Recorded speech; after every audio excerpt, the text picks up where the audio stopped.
सबसे पहले explore different things, places और टास्क। अब ये बहुत ही इंपॉर्टेंट चीज है, क्या बोल रहा हूं मैं कि आपको एक्सप्लोर करना है सबसे पहले अलग अलग चीजों को। अब अलग अलग चीज को एक्सप्लोर करना मतलब क्या होता है, मान लो कि आप ऐसे ऐसे व्यक्ति हो जो स्टूडेंट हो और आपको कुछ बेसिक्स पता ही नहीं है। जैसे क्या होता है ना कि हम देश दुनियादारी कब देखते हैं, कब सीखते हैं दुनियादारी, जब हम वहां पे निकलते हैं। आप मान लो एक ऐसे बच्चे हो जो सिर्फ दिन भर घर में बैठता है, ठीक है, ऐसा भी नहीं कि वो वीडियोस देख रहा है या फिर वो सिर्फ घर में बैठ रहा है, सिर्फ टाइम पास कर रहा है या फिर सिर्फ गेम खेल रहा है और थोड़ा बहुत जो पढ़ाई करता है वो करता है।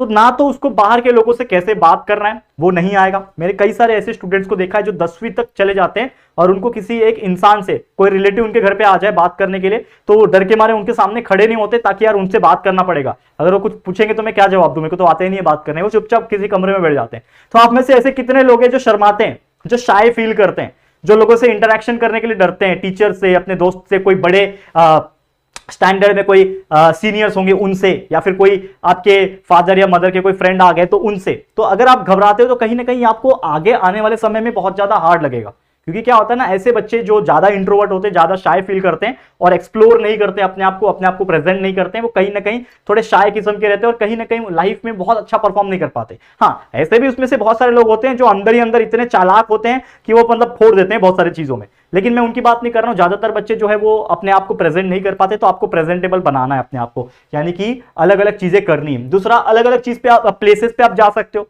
आप मान लो एक ऐसे बच्चे हो तो अपने घर में बहुत सारे ऐसे छोटे मोटे काम होते हैं वो करना सीखो, जैसे कि बैंक में जाके पैसे डिपॉजिट करना, एटीएम से पैसे विड्रॉ करना, ठीक है ना, अपने फादर या फिर मदर का, जो भी मम्मी और पापा का जो भी छोटा मोटा टास्क होता है वो आप कर सकते हो। इससे क्या होगा, आपका मेंटेलिटी सिर्फ पढ़ाई नहीं, इसके अलावा भी जो बाकी चीजें होती है उसमें भी ग्रो करेगा।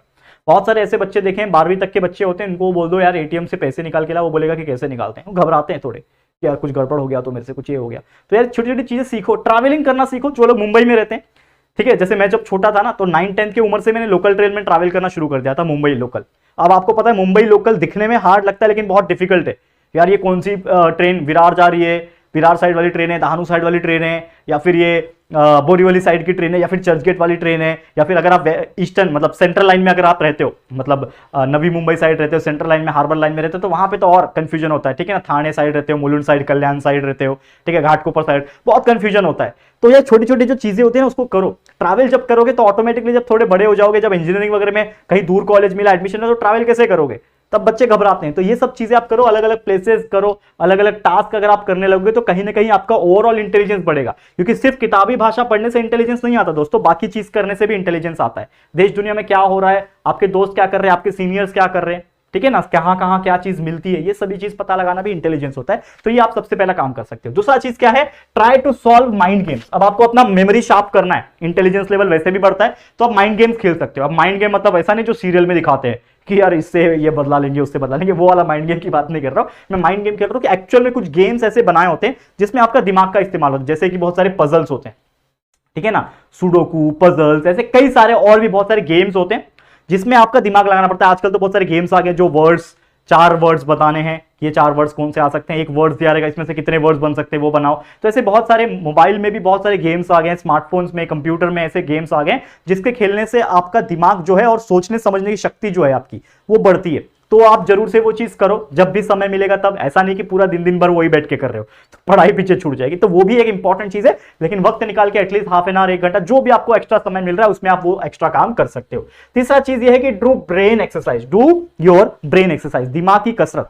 अब दिमाग की कसरत कैसे होगा, फिजिकल तो चलो हम डंबल्स उठा लेते हैं और एक्सरसाइज कर लेते हैं, लेकिन दिमाग का एक्सरसाइज कब होगा, दिमाग का एक्सरसाइज हमें बहुत सारी चीजें पढ़ने से होगा। कि आप कोई भी बुक्स पढ़ सकते हो, ऑथर के बुक्स पढ़ लो जो आपके लिए इंपॉर्टेंट है, आपको समझना है कि स्टॉक मार्केट क्या होता है मान लो, तो स्टॉक मार्केट के कुछ बुक उठा लो, उसको पढ़ लो। आपको आपके एकेडमिक्स तो आप पढ़ ही रहो, आप एकेडमिक्स तो आपको पढ़ना ही है, 10वीं में हो तो 10वीं का पूरा सिलेबस पढ़ना ही है आपको, लेकिन उसके अलावा बहुत सारे ऐसे मार्केट में बुक्स आते हैं वो आप पढ़ सकते हो, जिससे आपका क्या होगा, आपका दिमाग का धीरे धीरे करके एक्सरसाइज होगा। बहुत सारे ऐसे पजल्स एंड गेम्स आते हैं जो मैंने ऑलरेडी आपको बताया, वो आप कर सकते हो। साथ ही में इससे आपका मेमोरी पावर भी चेक होगा कि आप कितने चीजें याद रख सकते हो। जैसे कि मैंने मेमोरी पावर का तरीका बनाया था टेबल याद करना, तो मैंने 30 तक टेबल याद कर लिए थे। आपको मजाक लगता होगा, आज भले ही मैं भूल चुका हूं सब चीज, 18-19 का टेबल भी ठीक से बोल नहीं पाता हूं। देखो ये कोई बड़ी बात नहीं है, बट हम लोग को एक तरीका पता है कि कितना भी बड़ा टेबल होने दो, मैं 2 मिनट में आंसर, 2 सेकंड में आंसर निकाल दूंगा, because we know the shortcut tricks. ठीक है, वो शॉर्टकट ट्रिक्स के वीडियोस अगर आप चाहते हो तो हमने जेआर ट्यूटोरियल्स के ऊपर भी और जेआर टॉक्स के ऊपर भी कई सारे वीडियोस कैलकुलेशंस के बनाए हुए हैं, तो आप जरूर से ढूंढना जाके, आपको मिल जाएगा। पढ़ाई करते रहना, मतलब थोड़ा सीखते रहना। लेकिन मैं बात उसकी नहीं कर रहा, मैं बात ये कर रहा हूं कि आपको बहुत सारी चीजें समझनी पड़ेगी। मेमोरी पावर, तो मेमोरी पावर मेरे को अपना मेमोरी पावर कितना स्ट्रांग है वो चेक करने के लिए मैं टेबल से याद करता था। 22 के टेबल, 25 के टेबल, 30, 29 के टेबल, इतने टफ टफ टेबल मुझे याद होते थे, फटाफट बोलता था मैं। तो मुझे पता चलता था कि yes I have a strong memory power, और मेरा मेमोरी पावर और स्ट्रांग होता था, जिससे मुझे क्वेश्चन आंसर्स के आंसर, बड़े बड़े हिस्ट्री ज्योग्राफी जैसे सब्जेक्ट के बड़े बड़े आंसर लर्न करने में मदद होती थी और आसानी होती थी। तो ये भी आप कर सकते हो।